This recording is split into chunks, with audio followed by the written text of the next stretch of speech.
guys. Hello guys, ito yung binili ng pipi ko na anak. Ito. Si Sensei Ismael. Karatista kong anak. Ito. Halagang ano lang.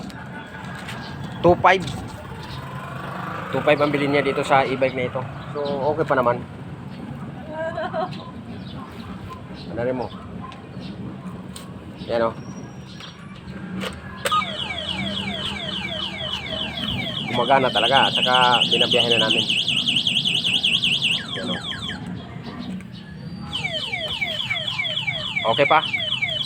Pwede pang mapakinabangan na yung 2,500 niya. So yun nga. Subok-subok ko nung ano, magpatakbo-takbo para yan o. Kaso lang nga mahina siya mahina siya bumatak. Ganon talagang e-bike.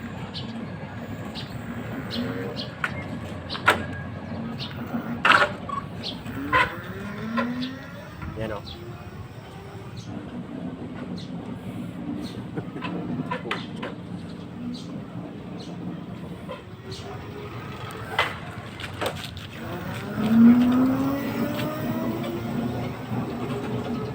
So, pwede pang magamit-gamit mo guys pag punta ng palengke. Saka kung ano man ang magagawin mo na medyo malalayo-layo. Magagamit mo pa naman ito. Kaya may pakinabang din ang 2.5 ngayon. Doon sa mga ano ba?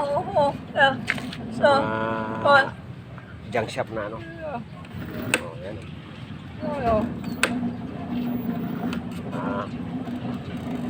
Ano? Ayos? Sama. Magkano? 3? Oo. Ano? Oh, yan. 2.5 daw ang bilhin niya guys. Yan. So, yun. Medyo magagamit pa. 2.5 bilhin niya sa e-bike niya. 2.5 ang bilhin niya sa e-bike. Yan o. Pakinabangan niya 2.5 sa junk shop. Oh.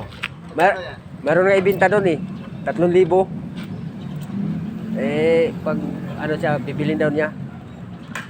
Yung ano, 3 gulong ba? Gayong yun sa'yo? Eh, bibilin daw niya eh. Maganda na yung pagpupunta ka palengke. Karga-kargahan ng mga ano.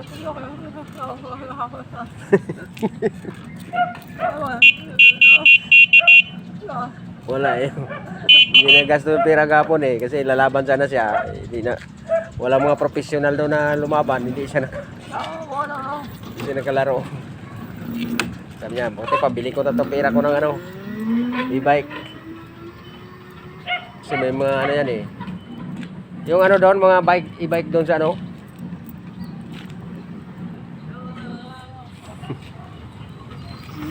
Kaso lang may ano nga siya, tama siya. Oh. Yung tagiliran niya yan. Pwede naman siguro yung palitan eh. Oh. Pumunta nga kami doon. Bumalik kami doon. Kaya sabi ko, maganda yan kasi okay pa yung makina eh. Ako na ano pa. Battery? Yung makina? Oo. Ano may makina to, no? Ay wala, battery lang yan. Wiring, yung mga wire lang. Oo.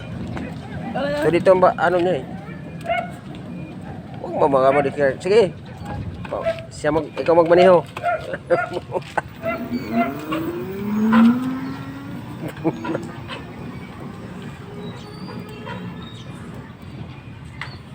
Maganda pa eh. Mahilig yan sa mga bata mag ano-ano eh. Pinabarkada niya eh.